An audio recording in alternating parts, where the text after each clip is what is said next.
Hello everyone, this is Coder2J. Today I am going to introduce you LangChain. So what is LangChain?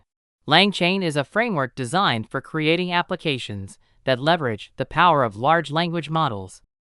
The term Lang refers to language models, while chain means a series of processing steps. In today's world, LLMs excel at providing answers to straightforward questions with remarkable accuracy.